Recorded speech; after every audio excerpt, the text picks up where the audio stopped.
जब हर जगह इस्तेमाल सीबीआई और ईडी का सरकार गिराने के लिए किया जा रहा है, एक मैं आपको लेटेस्ट अपडेट ये देने जा रहा हूँ कि बहुत जल्द भारतीय जनता पार्टी जो नेताओं की खरीद फरोख्त का धंधा चलाती है, वो बहुत जल्द झारखंड के अंदर भी सरकार गिराने वाली। भारतीय जनता पार्टी और नीतीश कुमार की सरकार चल रही थी, उसे तोड़कर तेजस्वी यादव और नीतीश कुमार की सरकार बनती है, जिससे भारतीय जनता पार्टी बौखला जाती है। भारतीय जनता पार्टी को लेकर सीबीआई, ईडी और इनकम टैक्स को लेकर तेजस्वी यादव पहले ये बात बोल चुके हैं कि जिस प्रकार से इनके पुराने केसों को खोदा जा रहा है, जिसके कारण जो है लालू प्रसाद यादव पहले भी सजा भुगत के आए हैं। बीजेपी वाला एक भी नेता और मंत्री सजा नहीं भुगतता है। साध्वी प्रज्ञा ठाकुर, जिनके ऊपर मालेगांव बम ब्लास्ट का आरोप लगा हुआ है, कोर्ट ने तो उनको क्लीन चिट दे दिया है। मैं आरोपी तो थी। बीजेपी में जो आ गया वो बहुत ही साफ है। मैं आपको एक बात बता दूं, मुकुल राय बीजेपी को ज्वाइन किया, शारदा चिटफंड घोटाले का आरोपी था। बीजेपी को ज्वाइन किया, सारे आरोप खारिज, सारे आरोप साफ, एकदम साफ छवि का हो गया। उसके बाद में आप देख लीजिए, इतने सारे बीजेपी के जो ज्वाइन करने वाले लोग हैं, जो भी बीजेपी को ज्वाइन करता है वो एकदम क्लीन चिट हो जाता है, साफ हो जाता है। क्या करते हैं मोहित जी, विपक्ष का नेता क्या करते हैं, क्यों नहीं सबूत लेके कोर्ट जाते हैं? भाई आप एक बात मुझे बताइए, विपक्ष के नेता क्यों नहीं कोर्ट लेके कोर्ट जाते हैं? अब आप एक बात बताइए, पूरे देश ने नहीं देखा कि तेजस्वी यादव की किस प्रकार से उन्होंने कहा कि तेजस्वी यादव का मॉल है? पूरे देश ने अगर ना देखा हो तो बताइए। सबको पता चला कि गुड़गांव के अंदर जो मॉल बन रहा है वो तेजस्वी यादव का बताया देश की गोदी मीडिया ने। सूत्रों के हवाले से नहीं, सूत्रों के हवाले से क्या होता है सूत्र? भाई क्या है सूत्र? हैं आप करके देखिए। आपको मैं एक बात बता दूं कि इस देश के अंदर एक मानहानि के मुकदमे का प्रावधान है। सुनिए, ये गोदी मीडिया की जो पत्रकार खड़ी हैं, ये गोदी मीडिया के पत्रकारों की वजह से पत्रकारों को निर्वस्त्र किया जाता है। जब है मोहित जी कि जो आपके खिलाफ बोल रहा है उसको गोदी मीडिया बोल दे रहे हैं आप। नहीं, आप मेरे को एक बात सुनिए ना, तो आप ये बताइए, एक मेरे भाई ये भी खड़े हैं, ये बताइए जब पत्रकारों को निर्वस्त्र किया गया तो सही किया गया? बिल्कुल गलत है। तो क्यों नहीं बोलते आप? आपने एक मिनट आपने किया आपकी तरह नहीं है हमारी यूनिटी कि कोई मोदी सपोर्टर होगा, कोई योगी सपोर्टर होगा, कोई राहुल सपोर्टर होगा, कोई सोनिया सपोर्टर होगा। हमारे यहाँ पर सारे, अगर किसी ने व्हाइट शर्ट पहन रखी है और ब्लैक पैंट पहन रखी है तो सारे वकील एक साथ यूनिटी के साथ खड़े रहते हैं। हमारे कोर्ट के अंदर कोई हिंदू, मुस्लिम, सिख, ईसाई नहीं चलता, कोई पार्टी नहीं चलती, कोई रिलीजन नहीं चलता। बिहार में तेजस्वी यादव के खिलाफ जब से सीबीआई इनकम टैक्स का छापेमारी जारी है, अब बिहार में ऐसी खबर आ रही है कि सीबीआई को बैन करने की तैयारी चल रही है। अगर बैन होता है तो भारत में 9 स्टेट में पहले से सीबीआई बैन है और बिहार 10वां स्टेट होगा। इस पर आप क्या कर रहे हैं? ये फेडरल स्ट्रक्चर का कहीं उल्लंघन नहीं है? देखिए, मैं आपको बता दूं कि आपने कहा कि फेडरल स्ट्रक्चर का जो है उल्लंघन है। मैं आपको एक बात सीधे तौर पे बता दूं, जब हर जगह इस्तेमाल सीबीआई और ईडी का सरकार गिराने के लिए किया जा रहा है, एक मैं आपको लेटेस्ट अपडेट ये देने जा रहा हूं कि बहुत जल्द भारतीय जनता पार्टी जो नेताओं की खरीद फरोख्त का धंधा चलाती है, वो बहुत जल्द झारखंड के अंदर भी सरकार गिराने वाली है। जिस तरीके से झारखंड के हालत जो हैं बद से बदतर होते जा रहे हैं, वहाँ पर लगातार सीबीआई और ईडी की लगातार रेड पड़ रही है नेता और मंत्रियों के घर पर। इससे साफ ये जाहिर हो रहा है कि झारखंड के अंदर सरकार गिरने वाली है। लेकिन जहाँ एक और भारतीय जनता पार्टी और नीतीश कुमार की सरकार चल रही थी, उसे तोड़कर तेजस्वी यादव और नीतीश कुमार की सरकार बनती है, जिससे भारतीय जनता पार्टी बौखला जाती है। भारतीय जनता पार्टी को लेकर सीबीआई, ईडी और इनकम टैक्स को लेकर तेजस्वी यादव पहले ये बात बोल चुके हैं कि भाजपा के 3 जमाई सीबीआई, ईडी और इनकम टैक्स, और इस बात में कोई दोहराए और कोई गलत बात नहीं है। जिस प्रकार से देश की मीडिया के द्वारा तेजस्वी यादव के मॉल को लेकर एक गलत इन्फॉर्मेशन क्रिएट की जाती है, आप एक बात बताइए, विपक्ष के नेता को लेकर आप इतनी बड़ी इन्फॉर्मेशन क्रिएट कर देते हैं और आप एक चीज़ लगा देते हैं कि सूत्रों के हवाले से पता चला है। अगर हम एक बात बोलते हैं कि सूत्रों के हवाले से ये पता चला है कि नोएडा सेक्टर 16 में जितने भी ऑफिस हैं, सारे के सारे ऑफिस जो हैं वो नरेंद्र मोदी जी के हैं, तो क्या आप मान लेंगे? ये बताइए आप मुझे। आप सूत्रों के हवाले से पाई हुई चीज़ सबसे पहले देश की सुप्रीम कोर्ट को, न्यायपालिका को इन सूत्रों के ऊपर लगाम कसनी चाहिए कि आप किसी की भी इज्जत को खराब करने का काम करते हैं, किसी भी विपक्ष की नेता की छवि को खराब करने का काम करते हैं। ये सूत्र का इस्तेमाल नरेंद्र मोदी या अमित शाह के लिए क्यों नहीं होता? सवाल का जवाब दीजिए आप। जी, अगर किसी का छवि खराब करने की कोशिश हो रही है तो आपके पास डिफेमेशन का उपाय है ना? डिफेमेशन आप केस कर सकते हैं ना भाई। डिफॉर्मेशन का अगर केस करेंगे तो एक आम आदमी कैसे करेगा, ये बताइए आप मुझे। ये हर किसी के ऊपर बताते हैं कि सूत्रों के हवाले से पता चला है। इनके नेशनल चैनलों पर आप जाकर देखिए, तेजस्वी यादव तो अभी सूचना प्रसारण मंत्रालय जो है वो यूट्यूब के चैनलों पर यानी सोशल मीडिया के चैनलों को बंद करा पाए, लेकिन सूचना प्रसारण मंत्रालय नेशनल चैनलों को क्यों नहीं बंद करा रहा है, ये बताइए। नेशनल चैनलों पे जो खुलेआम जहर बिक रहा है, खुलेआम ये जो पॉइजन सप्लाई की जा रही है, खुलेआम जो जहर बांटा जा रहा है हिंदू और मुसलमान के नाम का, नेशनल चैनल के ऊपर सूचना प्रसारण मंत्रालय गाइडलाइन जारी क्यों नहीं करता? इनके ऊपर लगाम क्यों नहीं करता? सवाल का जवाब दीजिए। क्या सारी गाइडलाइन और सारे रूल्स और रेगुलेशन सिर्फ सोशल मीडिया के लिए बने हैं? नेशनल मीडिया के लिए कोई रूल रेगुलेशन नहीं है क्योंकि वो सरकार के उससे चलाते हैं? बताइए आप मुझे। आप कह देते हैं सूत्रों के हवाले से पता चल रहा है। भाई बिहार के अंदर सरकार चल रही है, आपको आपत्ति क्या है? आपने महाराष्ट्र में प्रजातंत्र का अपमान किया, लोकतंत्र का अपमान करके आपने वहाँ सरकार बनाई, ठीक है, लेकिन कोई लोग कुछ नहीं बोले। आपने वहाँ पर रातों रात सरकार गिराने का काम किया। अब आप झारखंड पहुँच गए, आप जगह जगह तो नेताओं की, मंत्रियों की खरीद फरोख्त का धंधा चलाते हैं। आपने इस देश में लोकतंत्र छोड़ ही नहीं रखा है। आपको जब सीबीआई, ईडी और इनकम टैक्स का इस्तेमाल करना होता है तो आप ये बताइए कि आप वोट का इस्तेमाल ही क्यों कर रहे हैं? वोट बंद करा दीजिए। आप हिटलरशाही और तानाशाही खुलेआम कायम करिए ना। आपको डर किस बात का हो रहा है? आप तो हिटलरशाही कायम करते ही हैं।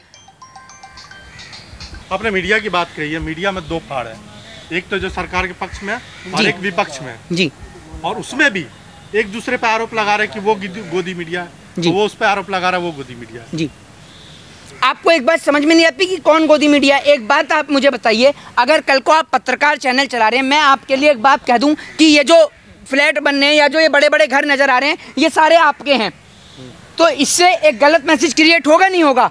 आप कह रहे हैं कि वो जो मॉल बन रहा है वो तेजस्वी यादव का है, और तेजस्वी यादव अपनी प्रेस कॉन्फ्रेंस में ये बात कह चुके हैं अगर वो मॉल मेरा है तो उस मॉल का मैं आधा पैसा गरीब जनता को दे दूंगा, आधा मीडिया वालों को दे देता हूं और आधा जो है वो सीबीआई और ईडी को दे देता हूं। तो आप करते क्यों नहीं है? क्योंकि मॉल में बाद में पता चलता है वो मॉल किसी और का नहीं, बीजेपी वालों का निकल के आ जाता है। इल्जाम लगा रहा है उसके खिलाफ तेजस्वी यादव मानहानि का मुकदमा क्यों नहीं कर रहे हैं? देखिए, मैं आपको बता दूं कि जिस प्रकार से इनके पुराने केसों को खोदा जा रहा है, जिसके कारण जो है लालू प्रसाद यादव पहले भी सजा भुगत के आए हैं, बीजेपी वाला एक भी नेता और मंत्री सजा नहीं भुगतता है। साध्वी प्रज्ञा ठाकुर जिनके ऊपर मालेगांव बम ब्लास्ट का आरोप लगा हुआ है, उनके कोर्ट ने तो उनको क्लीन चिट दे दिया है। मैं आरोपी तो थी।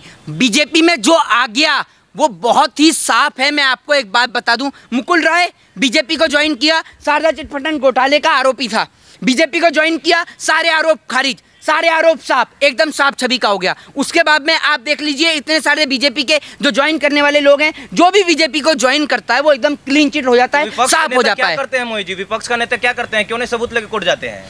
भाई आप एक बात मुझे बताइए, विपक्ष के नेता क्यों नहीं कोर्ट लेके कोर्ट जाते हैं? अब आप एक बात बताइए, पूरे देश ने नहीं देखा कि तेजस्वी यादव की किस प्रकार से उन्होंने कहा कि तेजस्वी यादव का मॉल है? पूरे देश ने अगर ना देखा तो बताइए।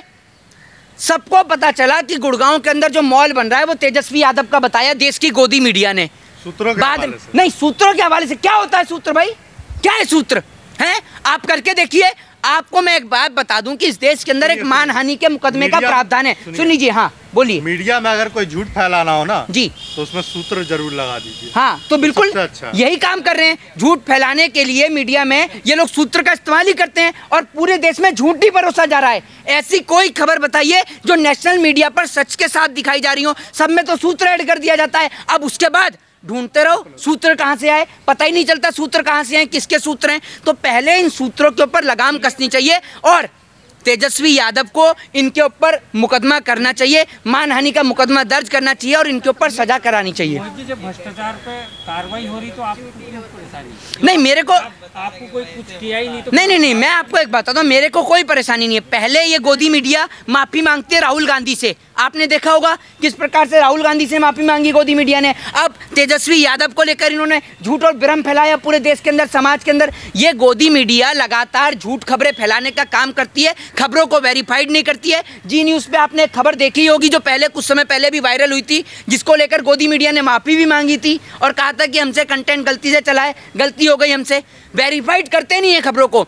इनसे ज़्यादा पढ़ी लिखी देश की सोशल मीडिया है जो पहले खबरों को वेरीफाइड करती है और उसके बाद खबरों को चलाती है, क्योंकि सोशल मीडिया के चैनलों को सूचना प्रसारण मंत्रालय लगातार बंद कराने का काम कर रहा है। यूट्यूब, फेसबुक और जो तमाम सोशल मीडिया के माध्यम है जिनके द्वारा एक गरीब आदमी अपनी आवाज़ को उठाने का काम करता है, देश की सूचना प्रसारण मंत्रालय के द्वारा इन तमाम सोशल मीडिया के चैनलों को बंद किया जा रहा है। या तो आप सोशल मीडिया चलाइए नरेंद्र मोदी जी के पक्ष में, और अगर आप नरेंद्र मोदी जी के विपक्ष में चलाते हैं, विरोध में चलाते हैं, तो आपके चैनलों को सूचना प्रसारण मंत्रालय बंद कर देगा। आपको किसी ना किसी तरीके से नोटिस भेजेगा, आपके चैनल को बैंड करा देगा पूरी तरीके से। आप ये बात गलत करेगा। बंद करता है उसमें कोई ना कोई खामी होती है। ये नहीं कि अपोजिट के आज भी अगर आप यूट्यूब चैनल पे चेक करेंगे हजारों चैनल मिलेंगे। जी, अब मैं आपको एक बात बता दूं, आपने कहा कि खामियां होती हैं, तो क्या खामियां नेशनल चैनल में नहीं होती हैं?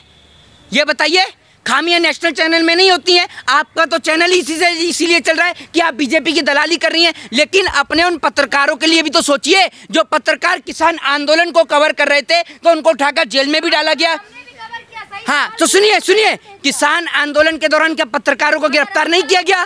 किसान आंदोलन के दौरान पत्रकारों को गिरफ्तार नहीं किया गया? मना करिए आप। आप गलत बोलेंगे और सही सवाल पूछ लो तो दलाल पत्रकार नहीं, तो आप काम ही यही कर रही हैं। मैं एक बात बताइए, अगर मैंने झूठ बोला हूं, आप पूछिए पत्रकारों को, क्या किसान आंदोलन के दौरान पत्रकारों को गिरफ्तार नहीं किया गया? क्या उनके चैनलों को बंद नहीं किया गया? क्या एक पत्रकार जो सच्चाई को दिखाने का काम करता है उसको जेल के अंदर बंद कर दिया जाता है? इस देश के अंदर गौरी लंकेश जैसे पत्रकार की हत्या होती है, उसकी एक निष्पक्ष जांच नहीं होती है? क्या आपको नहीं लगता? आपको तो ये दुर्भाग्य होना चाहिए कि आप जैसे पत्रकार, और मैं आपको एक बात बता देता हूं, मैं ये बहुत दुर्भाग्य के साथ बोल रहा हूँ कि अगर पत्रकारों को निर्वस्त्र किया जाता है, तो मेरी एक बहन खड़ी है, ठीक है ना, इनको बहन कहने में मुझे शर्म आ रही है, ये गोदी मीडिया की जो पत्रकार खड़ी हैं, ये गोदी मीडिया के पत्रकारों की वजह से पत्रकारों को निर्वस्त्र किया जाता है। जब है मोहित जी कि जो आपके खिलाफ बोल रहा है उसको गोदी मीडिया बोल दे रहे हैं आप। नहीं, आप मेरे को एक बात सुनिए ना, तो आप ये बताइए, एक मेरे भाई ये भी खड़े हैं, ये बताइए जब पत्रकारों को निर्वस्त्र किया गया तो सही किया गया है? तो क्यों नहीं बोलते आप? आपने एक मिनट आपने किया एक प्रोग्राम जब पत्रकारों को निर्वस्त्र किया गया है? बताइए, मध्य प्रदेश में किसकी सरकार है? पूछा आपने सरकार से सवाल?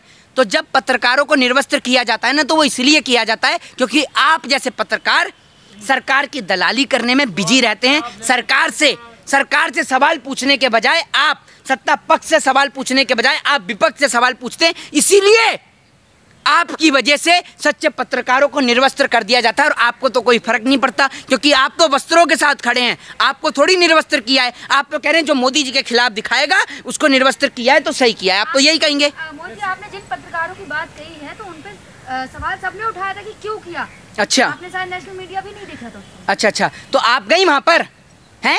ये बताइए, सुन लीजिए, अरे सुन लीजिए, मैं पत्रकार हूँ, मैं पत्रकार हूँ, हमारा सुन लीजिए, मैं लॉ की पढ़ाई कर रहा हूँ, और आप किसी एक वकील को हाथ ला के देख लीजिए, आपकी तरह नहीं है हमारी यूनिटी कि कोई मोदी सपोर्टर होगा, कोई योगी सपोर्टर होगा, कोई राहुल सपोर्टर होगा, कोई सोनिया सपोर्टर होगा। हमारे यहाँ पर सारे, अगर किसी ने व्हाइट शर्ट पहन रखी है और ब्लैक पैंट पहन रखी है तो सारे वकील एक साथ यूनिटी के साथ खड़े रहते हैं। हमारे कोर्ट के अंदर कोई हिंदू, मुस्लिम, सिख, ईसाई नहीं चलता, कोई पार्टी नहीं चलती, कोई रिलीजन नहीं चलता। अगर आपने किसी वकील को हाथ लगाया ना बेवजह, तो पूरा वकील एक साथ खड़ा होता है। समझ रहे ना? आपकी तरह हम लोग दलाली नहीं करते। जय हिंद, जय भारत, वंदे मातरम।